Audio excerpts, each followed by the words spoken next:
Hey dosto, to আজিৰ ভিডিঅ'টো হৈছে আপোনালোকক মই দেখাম আৰু অলপ বুজাম কেনেকৈ অসম চৰকাৰী এমই স্কুলৰ ষ্টুডেণ্টৰ কাৰণে অলপ ভাল ভাবি আছে। এইটো আজি আপোনালোকক এই ভিডিঅ'ত দেখাম। তো বলক আমি ভিডিঅ'টো অলপ আৰম্ভ কৰোঁ। আমি ভিডিঅ'টো আৰম্ভ কৰিলাম। তো আজিৰ ভিডিঅ'টো হৈছে হেমন্ত মামাই আমাৰ নিচিনা যিবিলাক এমই স্কুল ষ্টুডেণ্ট আছে এইবিলাকৰ কাৰণে কি ভাবি আছে আপোনালোকক দেখাম। কাৰণ ময়ো এখন এমই স্কুলৰ ছাত্ৰ, চৰকাৰী এমই স্কুলৰ ছাত্ৰ ষ্টুডেণ্ট, সেইকাৰণে মই এইবিলাক জানো। কাৰণ প্ৰথমতে হেমন্ত মামাই নিজেই ক'লে যে 90 দিন 3 মাহ ফুল 3 মাহ ৰিডিং পঢ়োৱা, মানে এমই স্কুলৰ ছাৰক কৈছে যে ৰিডিং পঢ়োৱা, অনলি ৰিডিং পঢ়োৱা, কোনো ক্লাছ নাই, খালি reading, English, Assamese, social science চব ৰিডিং।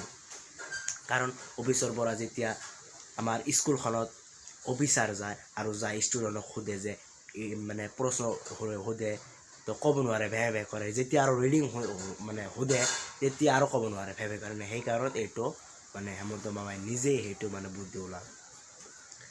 আৰু তাৰপিছত এক মাহ গুচি যোৱাৰ পিছত হেমন্ত মামা নিজে এখন বই দিলে। আৰু বইখিনি কেনেকুৱা আপোনালোকক আমি দেখাম। তো বইখিনি আপোনালোকক মই দেখাম, বইখিনি কেনেকুৱা। ক'ত খোলো? ইয়া এই বইখিনি, এই যে বইখিনি, এইয়া হৈছে বইখিনি।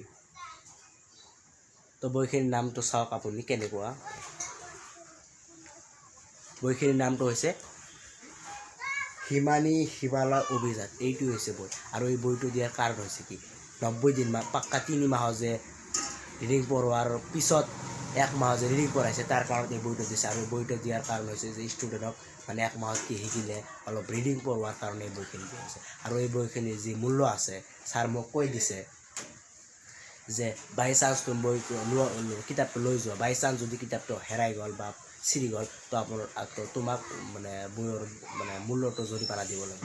ইয়াৰ কাৰণত মই এইটো চাইন মাৰি আছোঁ। তো চাওক, হেমন্ত মামাই নিজে আমাৰ লগত নিচিনা দুখীয়া পৰিয়ালৰ যি এমই স্কুল ষ্টুডেণ্ট আছে তেওঁলোকৰ কাৰণে কি ভাল ভাবি আছে।